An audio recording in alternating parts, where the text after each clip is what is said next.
Hey guys, it's Selma Nilla and you're watching Disney Channel. Hey guys, it's Selma Nilla and you are watching CLUCK That! The drag queen cooking show that's taken a turn for the worse. As always, make sure to like, comment, subscribe, and share with your friends so you can all get a great big hefty heaping of Selma Nilla. Today I put on my best high whore drag because it is brunch. I am making an everything but the kitchen sink quiche, and then I'm gonna make rosemary cheddar skillet biscuits and sausage gravy. Woo! Let's get started. I went ahead and bought a pre-made pie crust. How do I open it? How do I open it? Par baking your crust pretty much ensures that your crust gets baked all the way through because no one wants to bite into a chewy, mushy quiche. It's already cracking. I don't know what to do. Maybe you should warm up a little. Oh. Yep, I f***ed up. Oh, okay. Alright, that didn't go according to plan. I've taken my pie crust that has thawed now, and I'm going to roll it by hand for that nice rustic look. We don't have a rolling pin, so Mama brought in the goods. This is working out so much better. Pre-rolled out pie dough! I don't do much baking, but I believe what you do is you roll it over your rolling pin. So you roll it over. Oh, geez. Oh, geez, oh, Pete.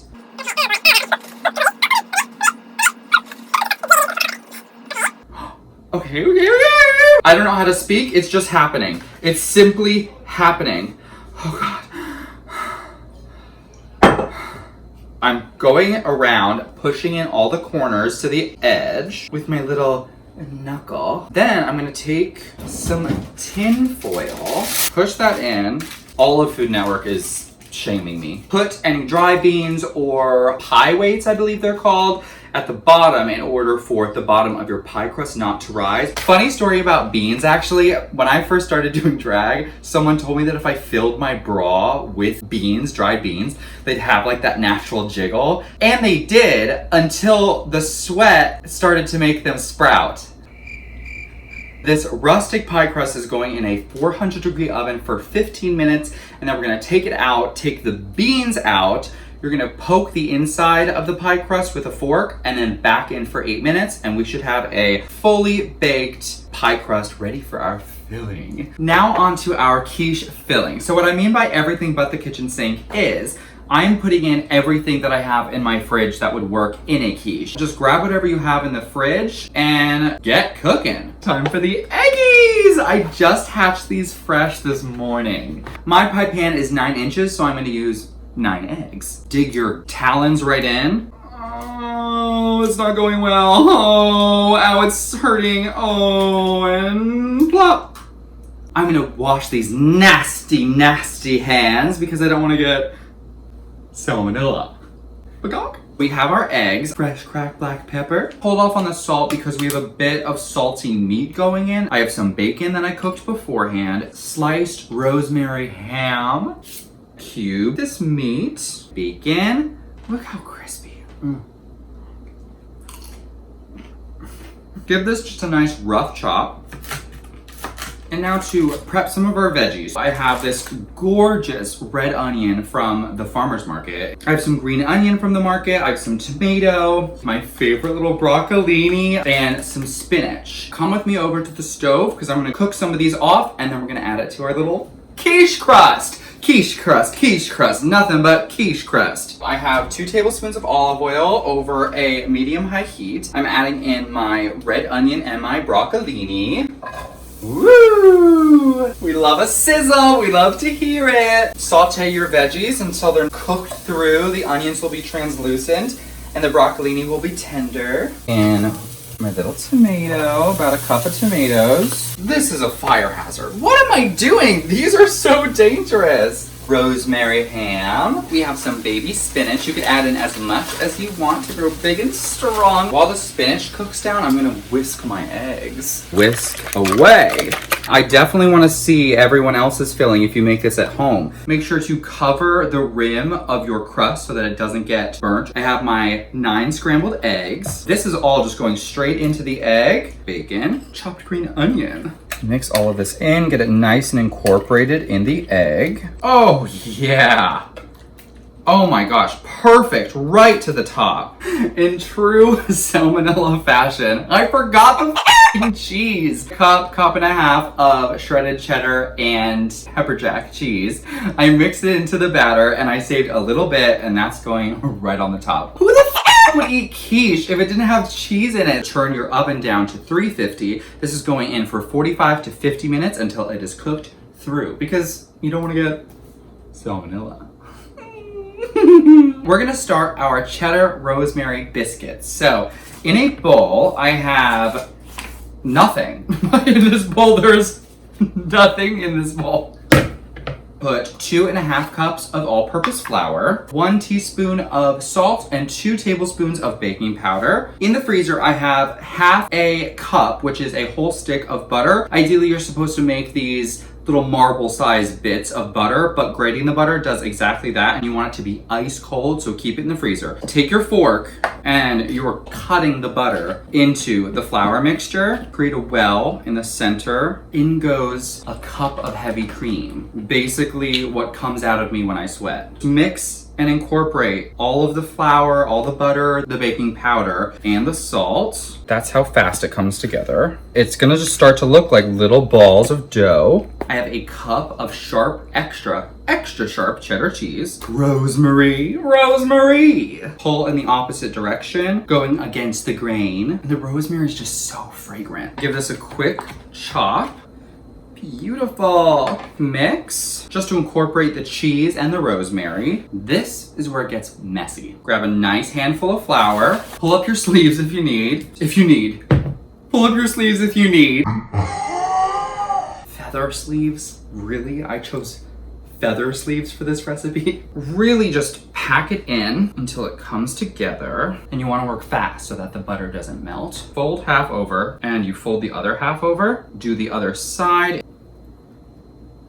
We're doing about an inch, maybe a half an inch thick. Flour the top, grab a little cup, dip it in the flour, push straight down. Out pops a little biscuit. So the reason we folded it like a book twice is to get lamination in the biscuit. So I don't know if you could see, there's a bunch of different layers, and that's where all the butter is. And when it bakes, it's gonna create that nice flakiness that a biscuit is known for. You don't wanna twist, that'll ruin the sides. When you twist the cup, that is ruining the outside lamination. It'll still puff up, but if you just push the cup down and pull it up, you'll have these beautiful laminated sides when it comes out of the oven. I'm just gonna keep cutting these biscuits out, and then we're gonna put them in a skillet, and we're gonna put them in the oven.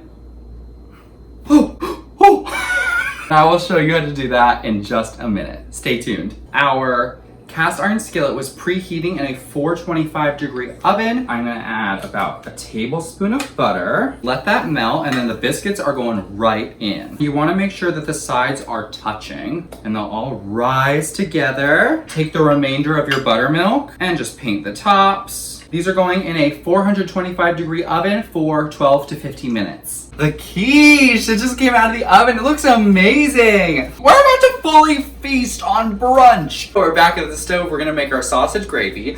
I have a whole hunk of sausage. Break it up into little pieces over a skillet on medium-high heat. Our sausage is nice and golden brown. It's cooked through. 1/3 of a cup of flour.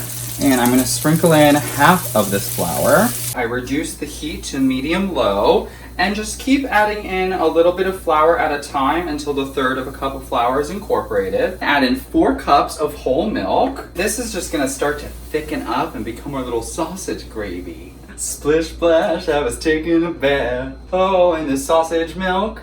This is probably gonna take about 10 to 13 minutes. And then we can season it, a little salt and pepper. And then, yo, we're done. We're done! I just said, yo.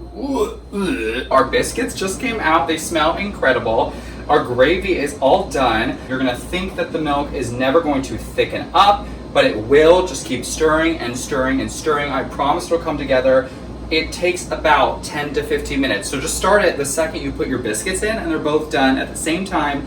Nice piping hot. I added tons and tons of crushed black pepper. Everything is just about ready to go. We're gonna go ahead, plate, and we're gonna eat, baby! Woo! Time for brunch! I got you.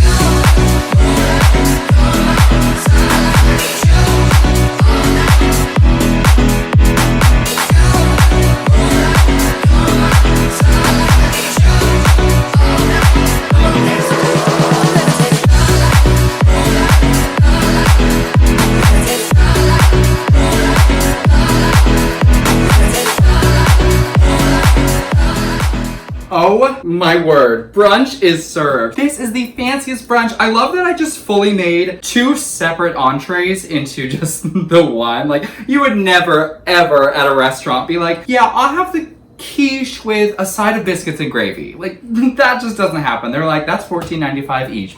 But honey, at home, anything is possible. That is what we're doing. We are making the impossible possible. Look at this quiche. Look at all of the ingredients, all the layers. It just looks absolutely beautiful. I'm so excited.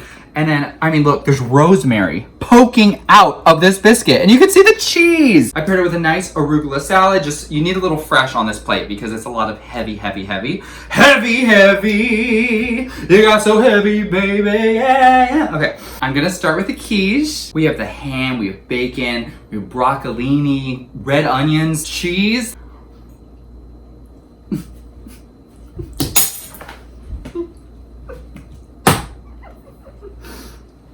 Shut your mouth! That is jam-packed with flavor to the point where, like, this is your slice and this is my slice. We got the biscuits, they have rosemary, they have cheddar, and the sausage gravy.